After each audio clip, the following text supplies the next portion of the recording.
Hello and welcome everybody to With Thunder's Applause, a podcast where two friends get together to discuss the events and ideas that will shape our uncertain future.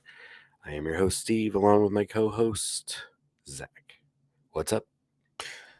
The education system is terrible, even when it's there is a student in my video or a digital photography class who is nonverbal, deaf, and they haven't gotten her, DSPS hasn't gotten her The interpreter? an interpreter yet, and basically they're not going to have anything ready for like 2 weeks, and it's probably just going to be an iPad, and I'm like, what good is that?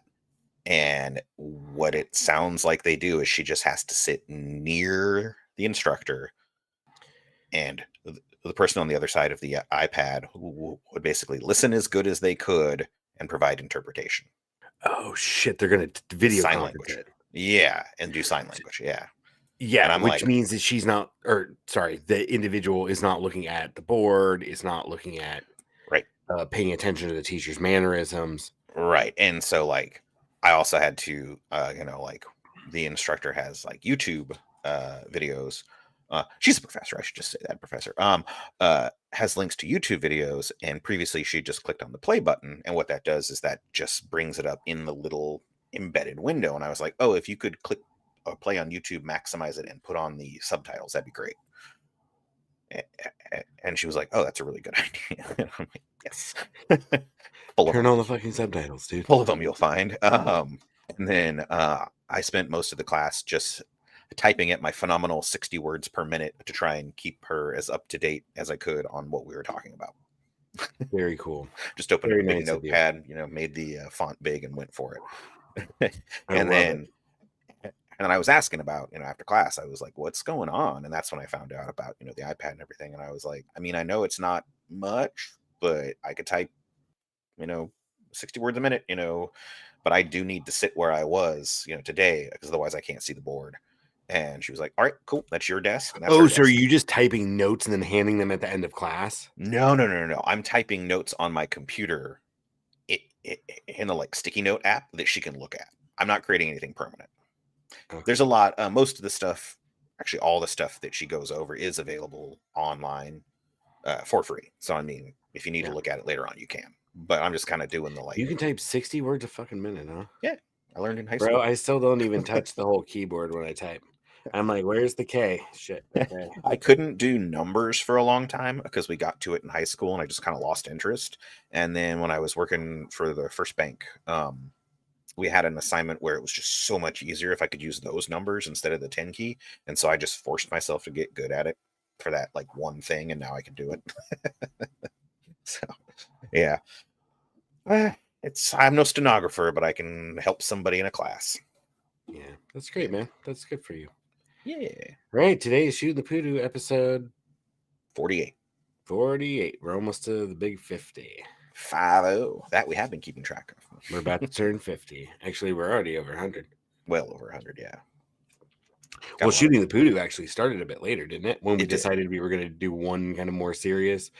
Yeah. Every other week if we could, and then a Shooting the Poodoo. Yeah. And one where we just talk about things like, our day and Valheim and wolves. Maybe. All right. So it's Shooting the Poodoo 48, and we have just an eclectic mix of things, mostly focused on the world being fucked up, which is the central guiding light of this program. And you found an article about coffee grounds being used in concrete, and then later we're going to touch on some stuff going down in Israel, a little kind of revelation that we already all knew, but like now it's in the public record that this shit went down. But basically, we'll talk about a little bit of stuff going on there. And then I found an article that I thought was really interesting that talked about solutions, air quotes, to climate change. Maybe more so it's the counterpoise to the coffee and the concrete article, I might argue. And then we'll finish up, as we're apt to do when it's Star Wars season. We'll finish off with discussing the big news this week that got the fandom a buzz. In fact, I knew right when the article dropped because like my Discord fucking blew up. And then I was, because I'm on a bunch of fucking Discords for various things, role-playing games and publishing companies and Star Wars shit. Yep. So at any rate, without further ado, what are we starting off with? We're going to start off with a clip from Breaking Points. Oh, great. Cool. So obviously the genocide in fucking, we have not talked about it in a long time. Been a while, yes. But it is ongoing, so. It is ongoing. And honestly, like, there's a bit of me that just hit empty. No matter how hard I try. And like I've kind of like kept a big picture of the chain of events.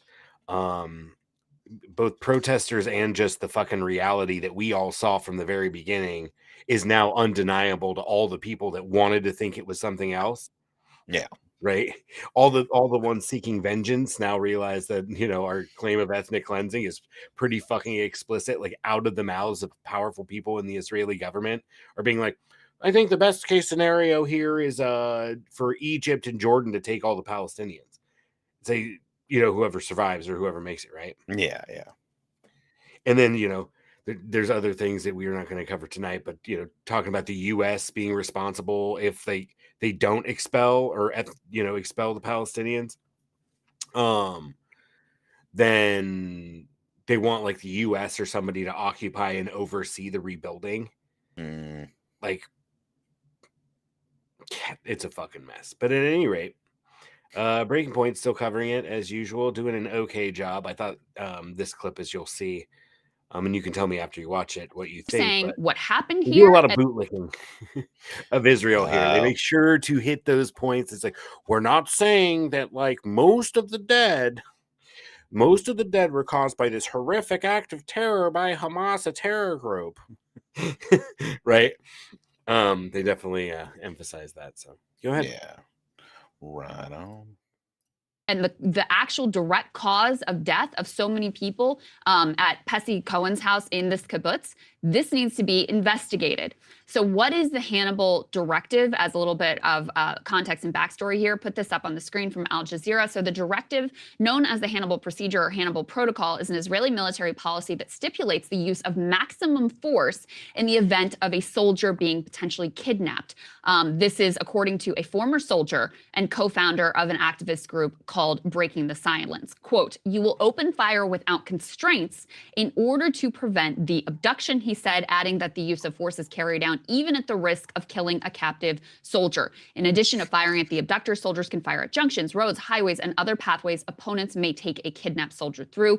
The Israeli military has denied the interpretation of the directive, but there have been other indications and reports in the past that this has been utilized. And so the allegation here is that the people who were on the scene, the IDF officers who were on the scene, rather than risking people being taken hostage, which we know is a very emotional issue, they decided to fire on this house, killing almost everybody who was inside. This is now based on a New York Times report, put this up on the screen, of what unfolded at that kibbutz. Yeah. So that was something the Gray Zone was covering pretty much like within a week after what happened. They were piecing together, being like, some of the evidence of the scene that's coming out is like, Hamas didn't fucking shoot a fucking hole this big through a car. Mm-hmm. Right? Like an incendiary shell didn't torch it and burn it out, right? Like, and just things that were really impractical and they assume would have to be Israel, but of course they were like, no, Hamas did all this fucking horrendous shit, because you look at it like, this looks like a war zone.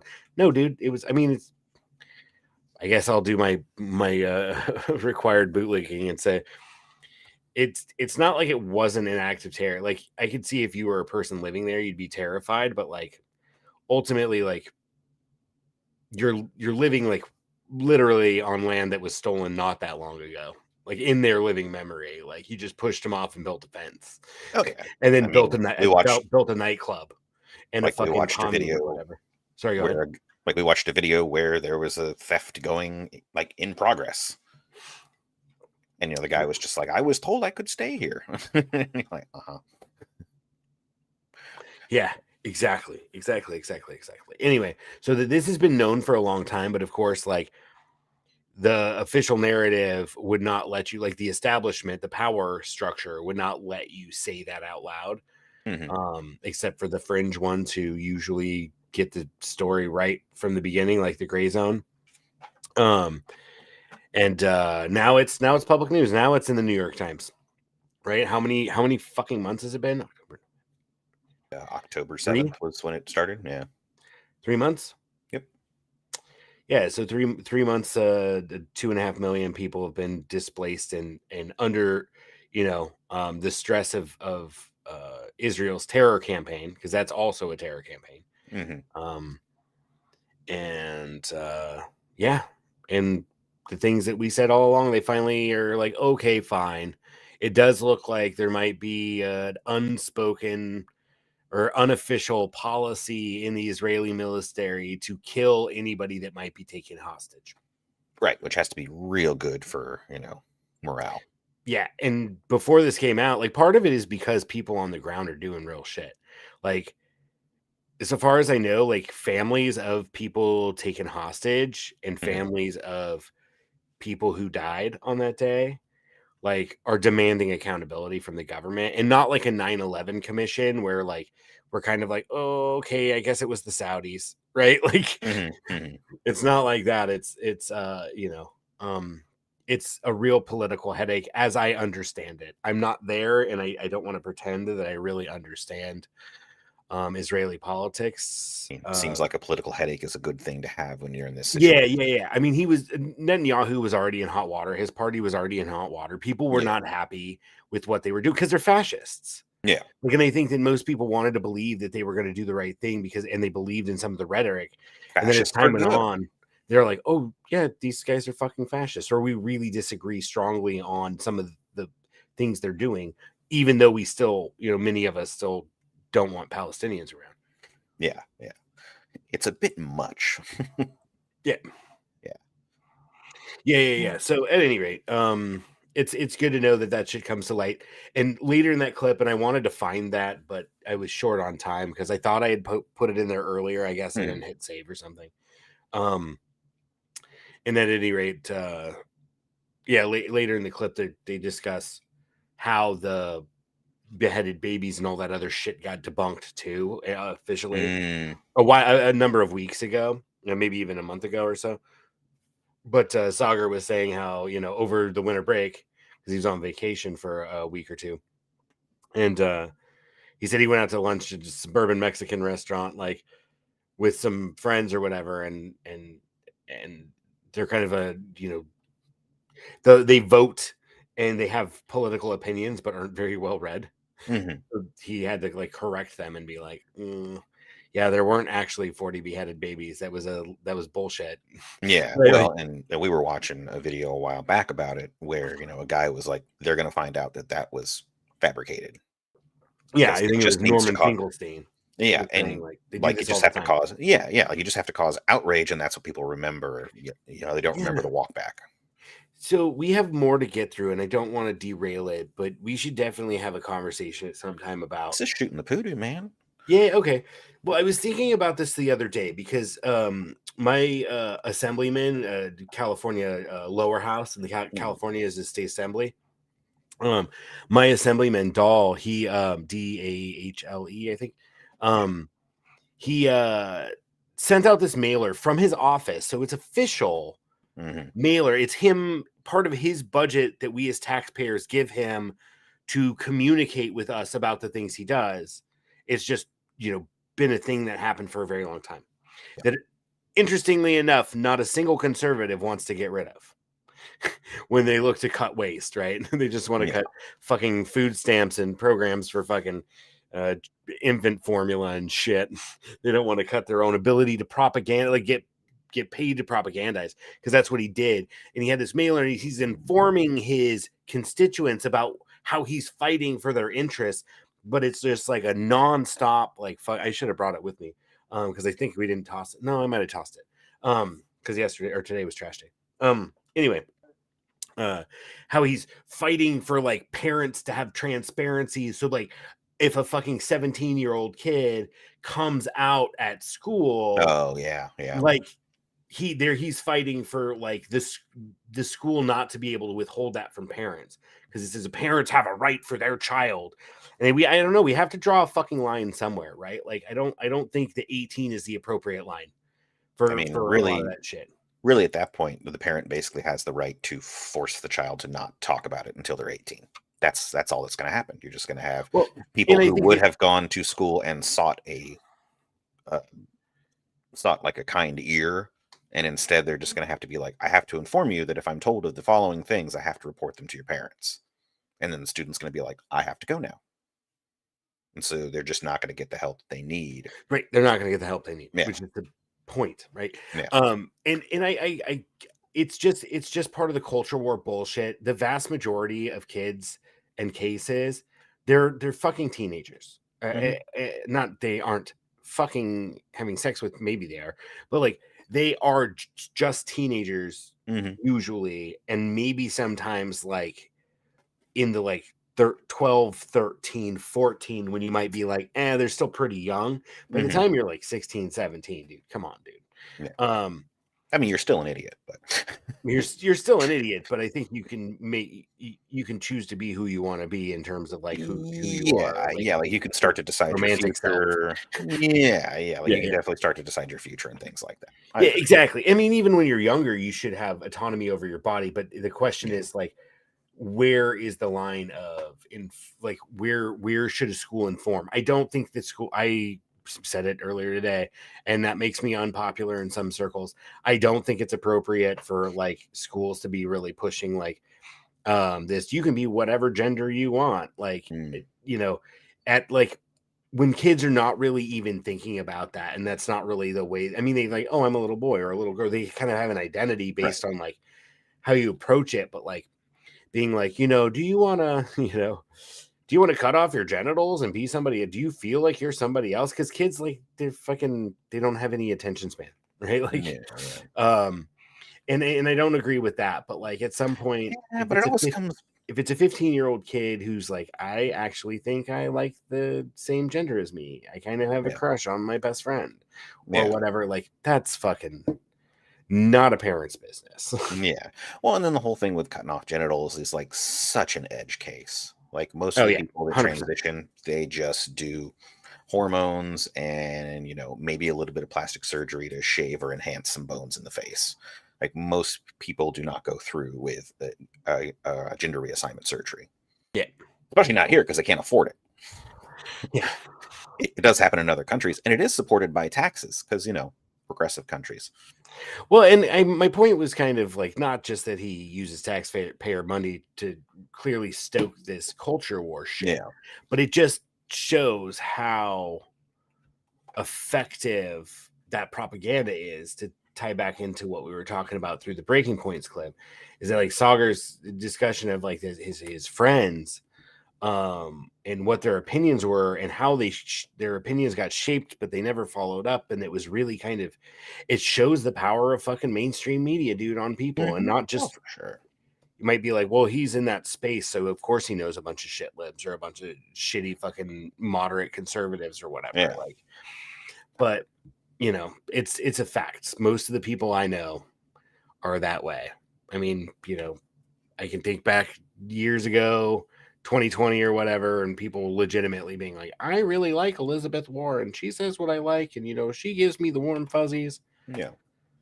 But Bernie Sanders, he's maybe a little too radical. I think that it's like, well, and the thing is, like, you can't really hold people wholly responsible for that stuff because we have a bias towards things we hear multiple times. It's literally ingrained in our brain to determine the truth by popularity. No, that's how we work. It's 100. As someone who's run a political campaign and is about to gear up and participate in one, I'm not going to be. I'm not leading it. There's plenty of people doing really great work on it, but it's there's a big like 350 acre development. On the edge of the city, an area that burned up by the campfire. the campfire burned right up to it when the grass was burning. And of course, it's just grass and there's tons of roads. So the firefighters set up an effective line to defend the city or whatever. But, they want to build 350 acres of houses and shopping centers and all this other shit. And, and so they gathered 8,000 signatures and forced it onto the fucking ballot. And their messaging is really shit. It's not my place to step in. All I'm going to do is work with them to hopefully get some of their volunteers, artistic type volunteers, to paint a big fucking sign on a couple sheets of plywood. And I'm going to fucking screw that to my wooden fence at the street. And I live next to the high school and across the street from an elementary school and across the street from daycare. So there's a lot of fucking traffic during the week. And your like a lot of like thousands and thousands of people like are near enough my house that if I have something really fucking loud and flashy, they'll look at it. Speaking of, they just have to say it. And Brooke and I had this long conversation the other day, and then it came up again because we walked the same route. We did a 4-mile walk. That's my check-in. It was a good one.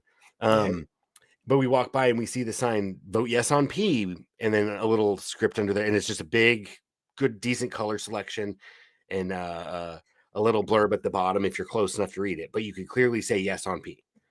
Like, to your point about like people do what they see over and over again, what they think is normal.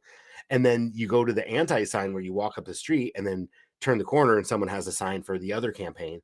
And it's like, it's kind of a map and there's a bunch of tiny text. It's like they took like an infographic that they made to hand out that someone's going to hold in front of their face and they put it on a fucking yard sign smaller than my monitor now. Because my monitor's fucking huge. Sorry. At any rate, it's just such shitty messaging. They're going to lose and they're going to build that 350 acre development. And I haven't even seen how much money they're spending yet. All they got is signs, but like I'm sure as the vote comes near, they're about to unload because the vote's at the beginning of March. I mean, that sounds the last like 6 weeks. They're about to fucking unload. Yeah, that's a pretty massive development, and so you better believe they're probably going to spend like, if not, my hope and dream is either bombs drop or the financial sector collapses. But the sad thing is that they will get as far because as soon as it's approved, they're going to fucking put machines on it. That way. Because once they start construction, you're like, okay, if you force this out of me, you have to provide me just compensation. Exactly. And through eminent domain. So they have to basically cover all of that cost plus fees. And so they can still make a profit on it even if they don't get to build it. It's just fucking, god damn it. That just fucking praying for fucking rain and praying for tidal waves. I want to see it all go down. I want to watch it all away. Fucking. All right. You want to move on? That's a Tool song, by the way. Just make sure you've learned to swim first. What's that? I said, make sure you learn to swim first. Learn to swim. All right. Scientists outline a bold solution to climate change, biodiversity loss, and social injustice. An international team of scientists led by Oregon State University. Neighbors. OSU. Researchers has used a novel 500-year data set to frame a restorative pathway through which humanity can avoid the worst ecological which is the worst ecological crisis in human history.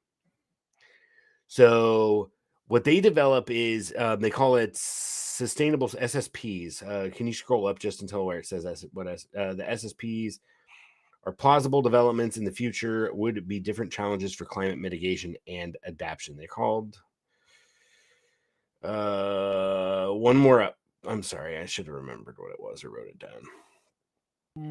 It should tell you what the SSP is. It's like social something support.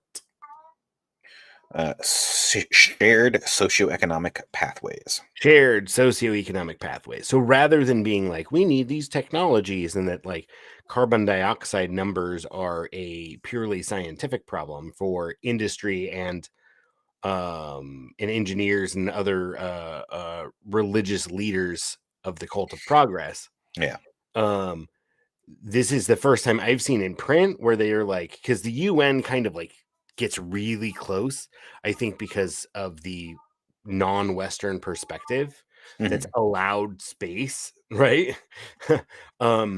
Allowed space to express itself. There's a lot of really awesome shit from people, the global South or whatever, really offering good solutions. Unfortunately, they have no resources to fucking make it happen. No financial resources. Yeah. Yep. So, late to the game. The shared socioeconomic pathways are based on 5 narratives that describe alternative socioeconomic developments, some more sustainable than others. Of course, not everything's perfect. It's not necessarily like it uses fossil fuels to like modify landscapes and like plant them out into agroforestry systems. I just think that's a pretty fucking good use of fossil fuels, in my opinion. Right. Well, and that's the thing is you got to use what you have to get to the next thing, or else you're fucked. Like if we decide that we want to keep, using massive amounts of energy, then we need to get to the next form of energy prior to the current one running out, or we just hit a wall, and then you can't progress at all because you don't have the ability to make the newer technology. And then you collapse. Yeah, and you might never get back because you've used up all the easily accessible forms of energy. It gets harder and harder and harder, and things become less and less stable because it's harder to get. Yeah. And then it just kind of crumbles, and you stop seeking it because and then at some point it becomes easier to just enslave others and have them do your work for you rather than chase the dragon and try to find the last bits of oil. Yeah. I 100% agree. We left human slavery behind, which was an institution that wasn't created by fucking colonialists in America, dude. Like slavery has been a part of a reality of human existence pretty much the entirety of civilization. Yeah. And I think a lot of indigenous peoples had forms of slavery as well. Yes. Or I say indigenous, but I mean other civilizations. Yeah. When you cross out of the large family group or tribal structure, Neolithic, into a centralized bureaucracy and shit with agriculture, it just seems to be universal because it's more or less taken. And I'm not going to pretend I'm an expert. I'm sure someone might find some example that says that's fucking bullshit.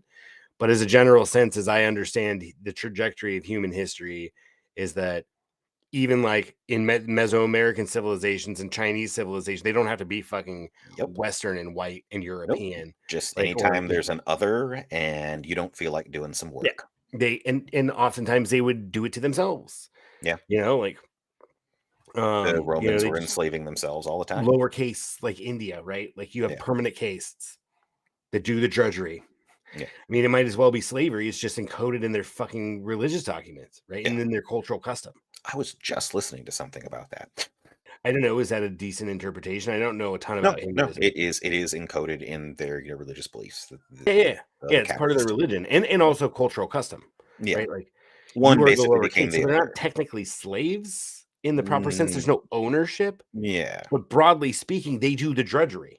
Yeah, and they have a low socioeconomic status, and they have no hope of ever getting out. Yeah, and that's fucking slavery, bro. With less steps, honestly, right? Less steps than normal. Yeah, I mean, slavery with fewer steps. Yeah, got it figured out. Just do it through religion. There we go. At any rate, slavery, human slavery will replace, in one form or another, will replace fossil fuels because that's what existed before fossil fuels. Yeah. If we don't choose to destroy the ruling class. And I don't just mean the ruling class is like a cabal of people on Jeffrey Epstein's island or any shit like that. But you mean like the concept. What's that? But you mean like the concept of the ruling class? Yeah, the hierarchy. To deconstruct hierarchical structures. Yeah. Because our society doesn't need to be structured with a handful of people like getting the biggest benefit from everybody's labor. Yeah. Very true. An autonomous commune. Mm-hmm. Where we each take turns being a supreme executive or being the executive for a while. For a week. And then if there's anything big, we'll elect a representative. Some fucking watery beat through a scimitar at me. Put you in charge. No basis for a system of government. Collectively, the data paint a comprehensive picture of the profound changes the Earth has undergone. Scroll down. The income share variable extends back to 1820 and shows how the top 10% and that's 10% globally, have consistently received at least 50% of all income. That's the ruling class. That's what a ruling class does. Yeah. It gets a lot more than everybody else. Yep. Put in very little, take a lot. Yep. Illustrating global economic inequality over the long term. Pardon. The restorative pathway would represent a more equitable and resilient world with a focus on nature preservation as a natural climate solution. I would add nature regeneration and restoration. Yeah, since we've already fucked everything so bad. Exactly. We Like, can't get just back to a preserve good what's point. left. We have to fix what we fucking broke. Yeah. Very true. 100%. So this more equitable, resilient world can be built. They say part of this restorative pathway is societal well-being and quality of life, equality and high levels of education for girls and women, which we've discussed before here. It's the number one at Project Drawdown. Yep. Education and family planning. If you took those two changes to how women and girls are treated in various countries around the world, that would fucking do a ton for climate change. The important part, low fertility rates. We don't need to have all the people that we can. Those days are past us. We're good. We're not going anywhere unless we kill ourselves. Yeah. And when we think about the circle of family that we have around us, there are a total of 3 children between our families. Yeah. And how many adults in those? 5, 6, 7? 6. Yeah. Yeah. So there's a lot of adults and few children. So we're taking care of a good thing. And a rapid transition toward renewable energy, which I think is the worst part about that. Unlike some of the current shared socioeconomic pathways, the restorative pathway does not rely on the development of carbon capture technologies, nor does it assume continued economic growth as the SSPs do. So they're talking about the UN's shared socioeconomic pathways. I think it's the environmental organization or whatever, the UN. Yeah. I think they call it the environmental program at the UN. Anyway, so that this paper is presenting this and being like, we have this approach and this differs in many ways because we're not going to like rely on like, okay, our solution is we're going to develop some technology that's kind of like it's probably technically feasible, but we haven't worked out the details yet. Right? Yeah. Versus theirs. By prioritizing large-scale societal change, and this is different than ecological too. So I really appreciate that here. Our proposed pathway could limit warming much more effectively than pathways that support rising resource consumption by wealthy nations. Because what is it when Iceland makes that really cool carbon capture technology that they think they might be able to make profitable? Yeah. It's a fucking ton of energy, and it's in the global north. So it's not really addressing the income gap and seeking equity, right? And so then the poorer have to keep burning fossil fuels trying to catch up instead of us giving up some of our wealth and equalizing it. Well, yeah, and that's the big thing is we should be helping developing nations to bypass the fossil fuel phase. Yeah, we aim to bend the curves on a wide range of planetary vital signs with a holistic vision for addressing climate change, biodiversity loss, and socioeconomic injustice. Our work presents a case for how humanity can embark on the journey of saving the world from these environmental and social crises. They published the research, some of the other research, and it tells you where it is. So it's in the environmental research letters. There, it's a Creative Commons license. I did open the article and look. It is publicly available to anybody who wants to read it.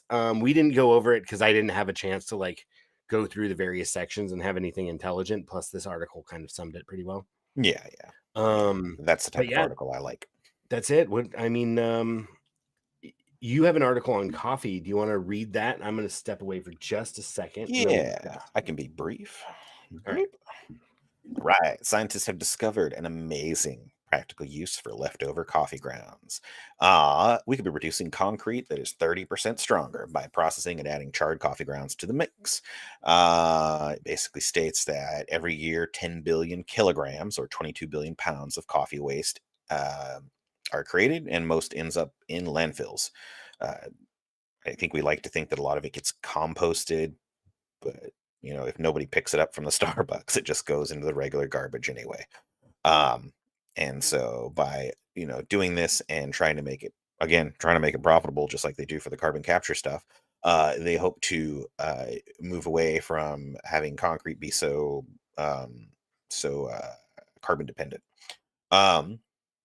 This would allow us to remove carbon dioxide and methane from the potential anaerobic decay of coffee grounds, and put it in a more permanent form in the concrete. The ongoing extraction of natural sand around the world, typically taken from riverbeds and banks, to meet the rapidly growing demands of construction, has had a big impact on the environment. I mean, if you think about it, if you remove all the sand from a riverbed, it's no longer suitable for a lot of the life that might have lived there.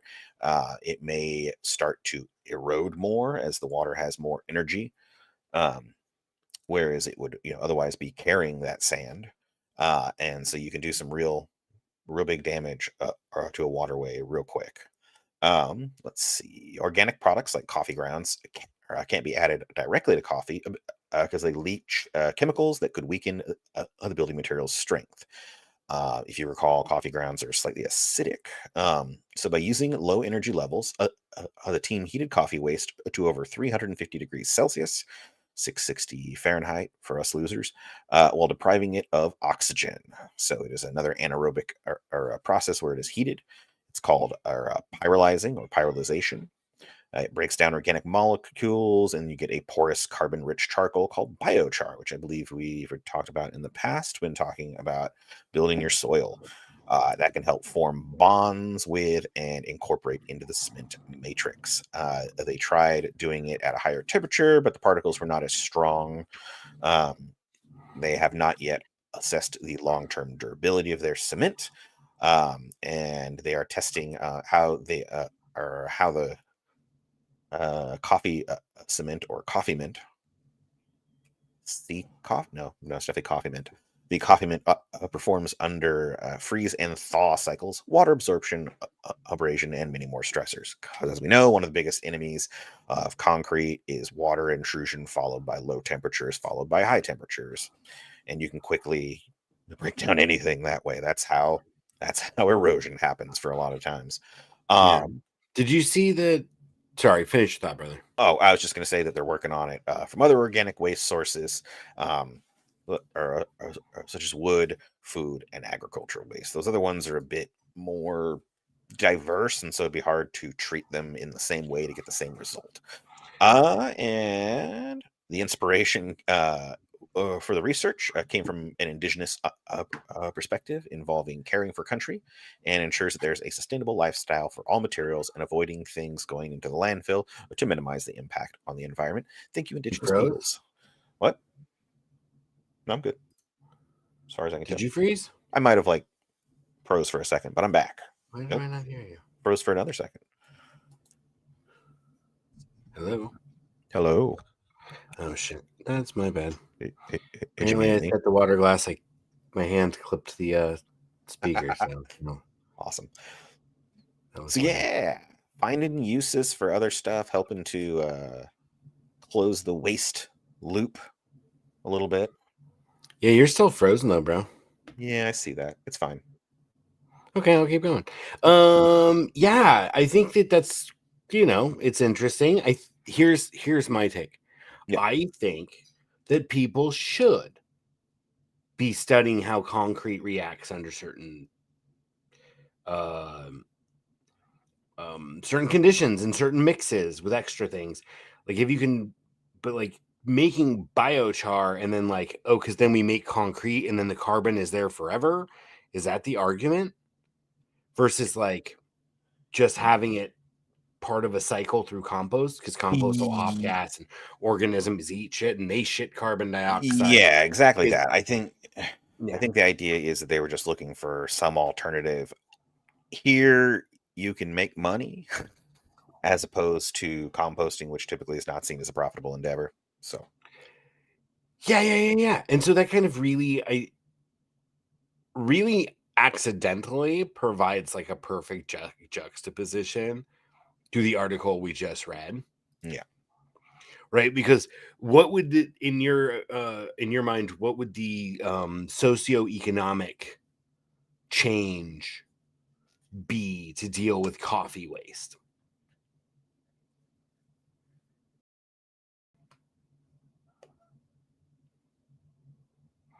Well, I guess I can just treat it as a rhetorical question since he's not there to answer it. But the alternative is that we drink less coffee. And that we don't import coffee because coffee doesn't grow mostly where it's grown. If Seattle is where like coffee was, like the coffee house and coffee culture was reborn, in in the global north, right? And commercialized in a way that it hadn't been before, right? People bought their Folgers or whatnot, but no one like went out and got a fancy coffee drink.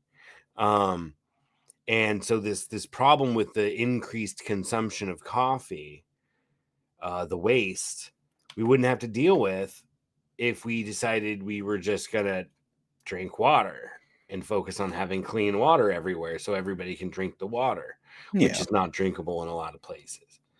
And then it's kind of a two birds, one stone situation. We don't have to deal with the waste, and we also don't have to create the emissions and cause the biodiversity loss with the plantations. Although a lot of coffee is actually grown pretty ecologically. It's a plant that's very amenable to like being in like agroforestry systems. They call it Yeah, shade it grows grown, but well in like shade. yeah, Yeah. it's pretty cool. So they have and for I guess for the people who live there, that's really great because they can provide food and fiber and fuel for themselves while they're also growing this export commodity that brings income to their communities.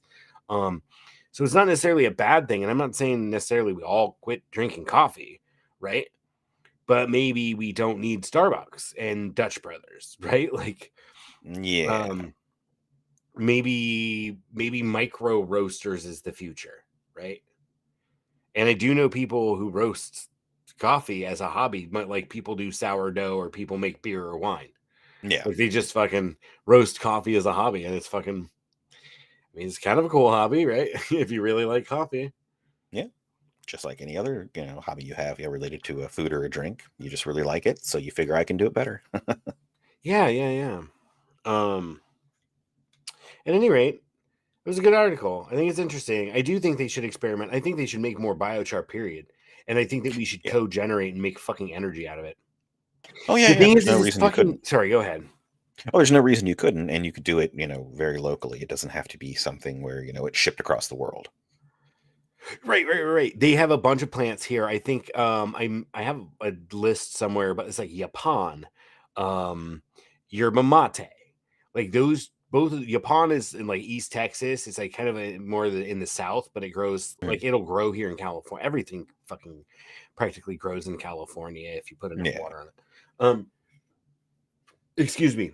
And provide it some shade if it needs some shade. At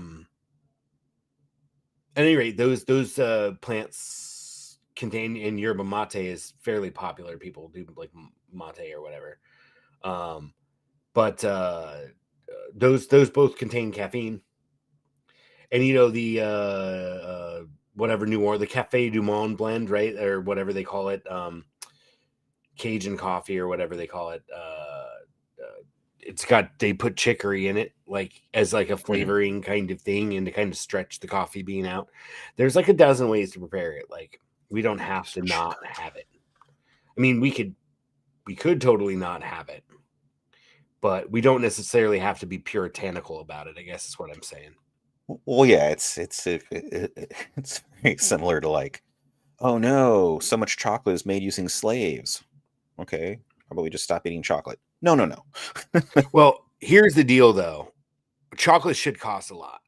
And when It I should. do buy chocolate, like if I'm kind of like, I'm gonna go get a case of beer and I kind of just want to do like a small gesture for my family. I'll just buy one. I forget what they call them. I think it's Lint or something, but they come in like a white wrapping, and they have some flavors like sea salt and caramel, shit like that. And that fucking it's a fairly decent sized chocolate bar, right? But Mhm. like that's like a fucking $7 chocolate bar. Mhm. But I'd rather do that and eat one of those like little 1 inch by 1 inch squares and enjoy it than eat a fucking bag of fucking Hershey's. Like, Yeah, right? Like, whole ass Hershey bar, and yeah, totally forget what it tastes like the moment you finish it. yeah, exactly. And it's just really something you just kind of want occasional flavor. Get like a dark chocolate and cherry or something. Fuck yeah, dude. So, but the thing is like everybody gives chocolate, and like we are sitting on a mountain of candy because they always get so much, and we're like, you don't need to eat that much. Like, let's hear another socioeconomic or cultural change where we could really make inroads to honor, the scientists who discuss this. Another change we could do is not give cheap fucking not have cheap candy, period, and not give it as a frivolous like add-on things, because you're giving someone a gift already. You don't also need to give them a bunch of fucking chocolate. Are you Because talking it's just not specifically good chocolate and it's too much to eat. Are you talking about like Valentine's Day No, or fucking Christmas, because we're or sitting on a Halloween? mountain of fucking candy. We don't finish the Yeah. Halloween candy before the Christmas candy comes. It's just impossible. No, it's And not. You're not trying I hard don't enough. eat it. I'll occasionally eat some sweets, but I'm not really a sweets guy, and I don't want my kids to just like down fucking bags of candy. 10-year-old me disagrees with you and would gladly house all your children's candy right in my mouth. Okay, well, you'll have to make a trip soon. Come visit, and I'll send you off with some candy. Steal all your candy. Well, not anymore. I'm not 10 anymore. I know better now. Oh, okay. I'm sorry. You said 10-year-old me. Yeah, Right, yeah. I thought about just fucking handing it out to hobos. Because, like, Why not? That's they might enjoy calories. that. Yeah. And also, like, the excess calories are not a concern for them. Yeah. Well, because they walk everywhere and they don't need enough. Especially with chocolate, you can just gum that. And it's good. you don't have to. I'm not going to stop. Dude, man. There are a lot of homeless people without teeth or all their teeth. Yeah, because like dental care is not provided. We talked about this. Dental. Yep, luxury bones. Luxury bones. We talked about this just the other day. I love it. All right. When you're real poor, like poor enough to be homeless, your teeth are definitely fucked up. Mm-hmm. You haven't even like paid the $150 for the dental hygienist once every couple years. Well, and really, you can't afford quality food, so a lot of things have a lot of carbs in them. A lot of things just have a lot of sugar in them. Like when you go get that cheap ass hamburger from like McDonald's or fucking Burger King or whatever, like it's not good for you. It's got a lot of added sugar and shit, or stuff that will break down into sugar if you don't floss or brush your teeth. So like, you're not getting the best dental treatment, and you're getting set up for failure. Yeah, and you're getting set up for failure reliably. Like, thanks, America. I appreciate the fucking industrial food services. Yeah, exactly. All right, well, moving on. That was actually a serendipitous connection there, because I had run across that article earlier this week, and then you came across yours independently. We didn't really plan this. Is shooting the Poodoo. We don't really plan it, and it really kind of came together, and I think led to a meaningful discussion. Now with getting, real thinking and pondering about the world out of our system, let's do some fetishization of our favorite capitalist entity and intellectual property, Star Wars. Our Lord Disney. I mean, Star Wars. So apparently, we watched Ratatouille. Where were we? We watched it at when we went for that party. The night before the party, since we were already staying up there, we in Sebastopol. Yeah. Oh yeah, man, we missed a ton of time. Yeah. Okay. We watched Ratatouille. We're back. Fucking Ratatouille's a good movie, dude. Yeah. I think I saw Ratatouille in theater. I don't think I did. I don't go to the theater very often. I watched FNAF in theaters. Animated movies that are like kids movies as a young adult in the theater, often on drugs or alcohol. I saw Monsters Inc. fucking shrooming, and then we went at like 2 p.m. and like the only people at the theater at 2 p.m. are like grandparents and their grandkids, dude. It was fucking trippy. Some kid, my jacket was stupidly on the had part of it touching the floor. The kid behind me had set his drink down and fucking knocked it over and got my shit wet. And then I was just like fucking getting ready to peek, and I was just like, this is not the appropriate place to peek on mushrooms. I'm gonna leave the theater now. I definitely got really, really drunk on fucking what's the drink when you mix orange juice with vodka? That one. Oh, screwdriver? Screwdrivers. Yeah. I got drunk on screwdrivers while waiting for like an hour and a half for the next showing of Shrek, and then went in and The laughed. original Shrek or like what? The original one. The original one. And I went in there and laughed way too loud with like a bunch of parents that were trying to take their kids to watch this cartoon. You were the weird older guy, older in their mind, right? I mean, I was like 20 or Not 21. a kid. Yeah, were you? Yeah, I was like 20, I think, at the time. Okay, so you were the Yeah. kind of inconsiderate kid that got lit and went and watched a kids movie. Oh in the middle yeah. of the Oh day. yeah. Well, what happened is they were going to switch where we were. They were moving us from one base to another for something or other. I fucking forget. We moved all over the place, but they had basically kicked us out of the barracks, and then we were supposed to leave, and then we had to delay for like a week. And so, by kicked out of the barracks, I mean, we had packed all of our shit away in storage. You were ready to go. Yeah. And so I'm just like, oh, I have a week to like do stuff, and I don't even have a laptop right now. Time to watch a whole lot of like real cheap movies, so Yeah, got fucking that's drunk. something I never took advantage of at the base. Yeah. And I was fortunate enough to go to. I mean, I used the wood shop and the frame shop, and so I did get use out of services. I used the auto shop too. It's probably more. So I got in the commissary, obviously. Yeah. Oh yeah. Well, I got value, and I used legal services too. I wrote my will through legal, so I used a lot of the services, in fact. But I never used the movie theater the whole time I was there. I used the movie theaters a lot. I think I saw the second Matrix in a Navy-owned movie theater in Greece. Yeah, just MWR shit, right? Yeah.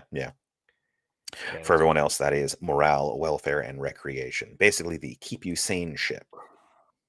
Yeah, MWR basically covers like entertainment services for service members. Yeah.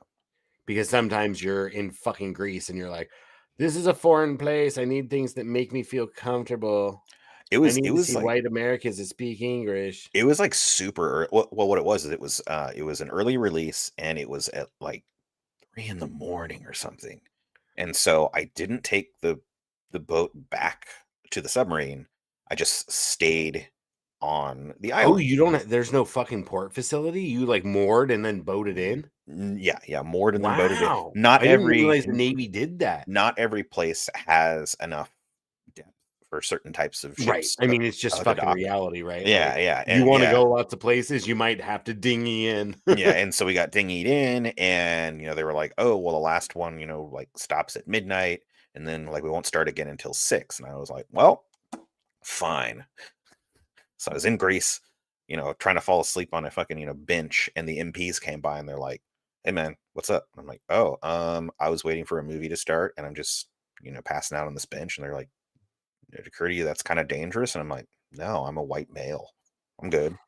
I don't know what you're worried about. And they're like, come on. You're like, you're the one with a gun. You gonna fucking shoot me? Yeah. And they were very insistent that I follow them on to the U.S. owned property. I'm like, all right, whatever. I mean, they just do a welfare check. They probably called it in. They probably thought their fucking supervisor was like, "No, just bring him back with you." Yeah. They probably. You don't want to be like, "Oh, he looked fine when we left him, and then he got kidnapped and murdered or something," or he fucking vomited and died. Or he got you fucking. Jimi Hendrix. Strange venereal disease that started dissolving his fucking skin. No, they treated that before it got too bad. Speaking of fucking venereal disease, let's talk about fucking Mandalorian and Grogu. No, I'm just kidding. I don't think that Disney's that bad, but so let's watch this little clip. There's a clip here? What am I watching?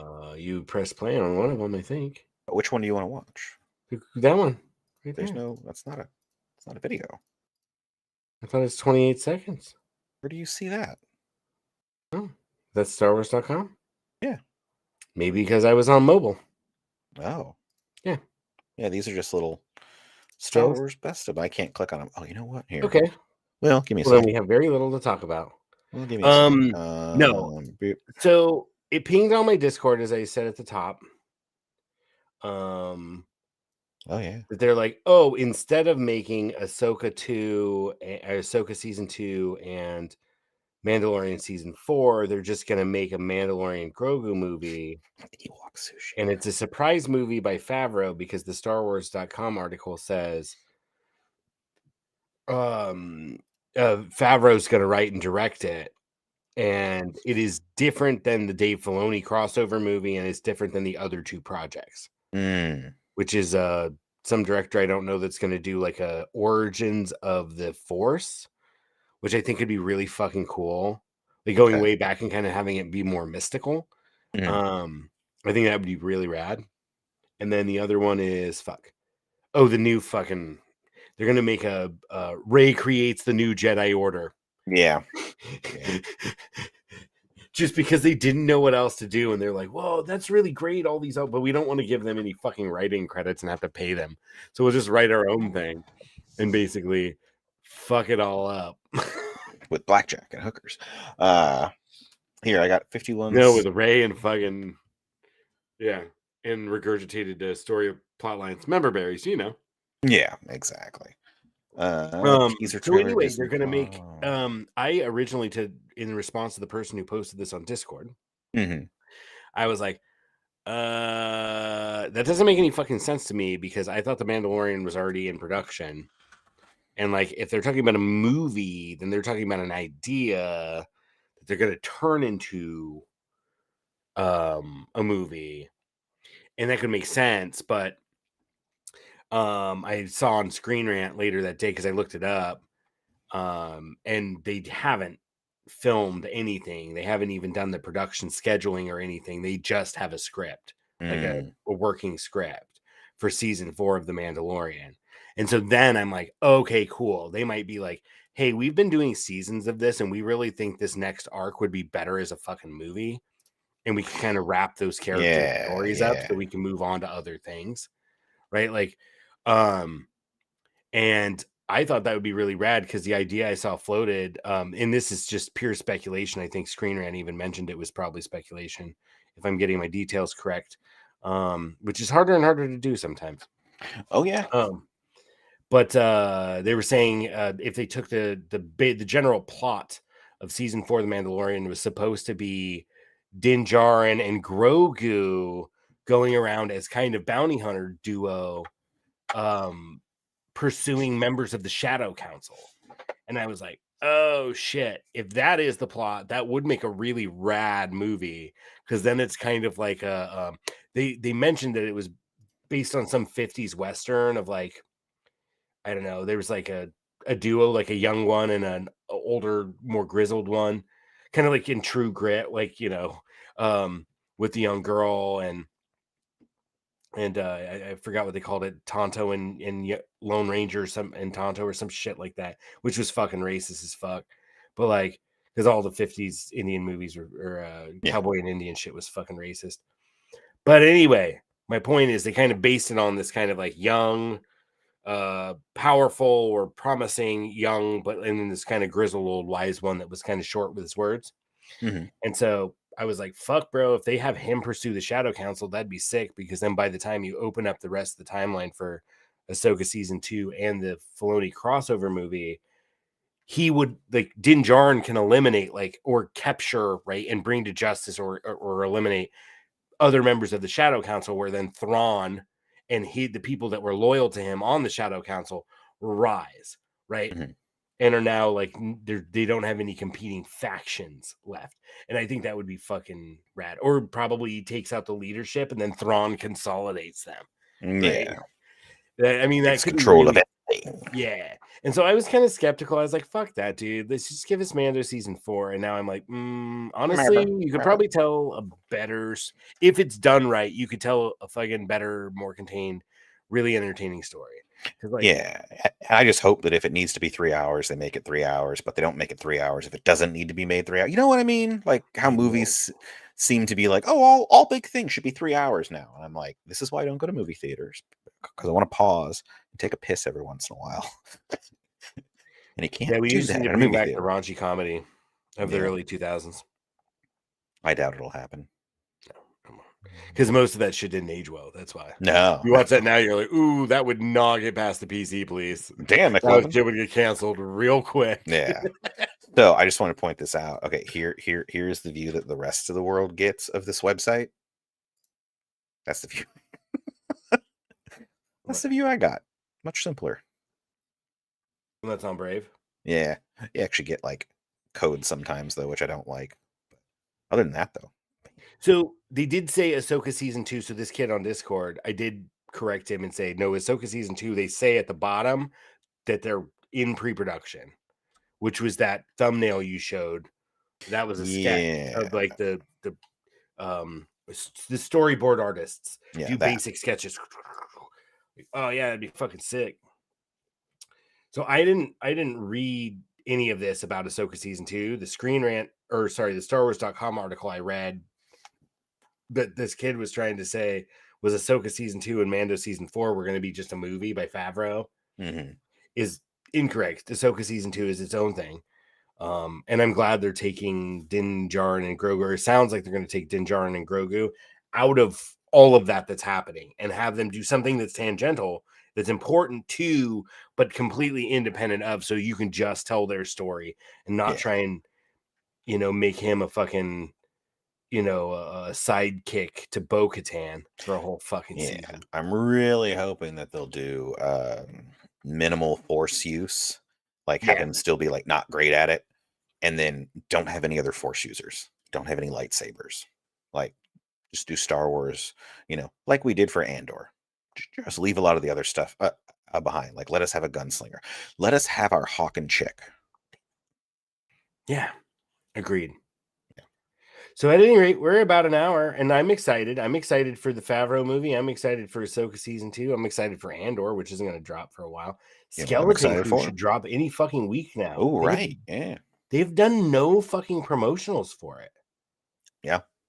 It's not going to get viewers, or maybe Google. They're like leaning on like the power of like they really think they're going to nail it, and so that the people who gravitated towards Stranger Things are going to love it.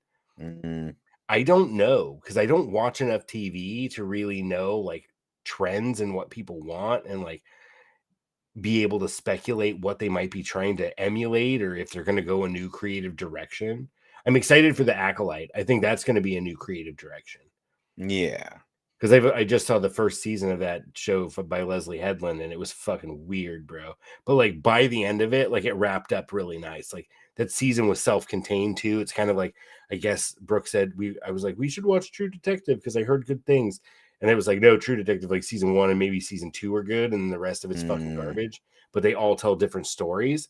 And that's kind of what Russian Doll was. It was just a self-contained story, one season, similar concept, but following different characters completely, right?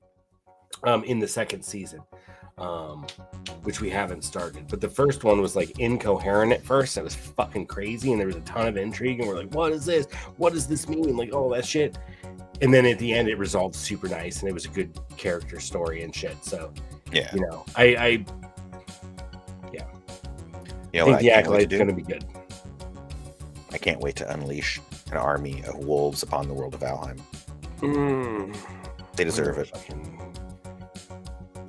Yeah, I'm going to have to like dedicate myself to taking a fucking break, or I'm going to fucking make my partner pretty mad. I thought about it too. We could step away for a day or two. I don't think a day or two. I'd still pop in and do some basic shit. A few hours. I'm reaching kind of the end in some ways, because I don't need, like, I can leave all the turnips and carrots in the fucking field and pull them when I feel we need to pull them. But like the top 3 foods, I mean, we need more freeze glands, but like it'll take us a long time to run out of our stack of like 600 fucking turnips at the rate we consume them. That's only like 200 soups. I can do it. This has been With Unendless Applause. Thank you for joining us. Shooting the Poodoo episode 48. We talked about coffees for concrete, or maybe some other alternative, like changing our habits and patterns of behavior. I think that there it is, concrete. Yeah, there are solutions that require more energy and benefit profit-making apparatus, and there are solutions that seek to do away with the profit-making apparatus and the ruling class. Yes. And you can choose. We're not going to tell you what to choose. Hey, we can have Coffeecrete or Coughcrete. I don't know which one I like. I think Coffeecrete. Coffeecrete. We can have Coffeecrete and not have it be a for-profit thing. If it makes sense, it makes sense. True. Yeah. And if it's economically feasible and we decide democratically that we would like to use societal resources to do said thing, yeah, I'm there. But if it's not a democratic process, absolutely. Yeah. In the end, though, democratic, I don't want it. Yeah. In the end, though, compost your coffee grounds, or give it to somebody who will. Do you know what I do with mine? What do you do? You'll see soon enough. What do you do? Because you said you're going to come visit. That's true. I guess I'll have to wait and find out. Yeah.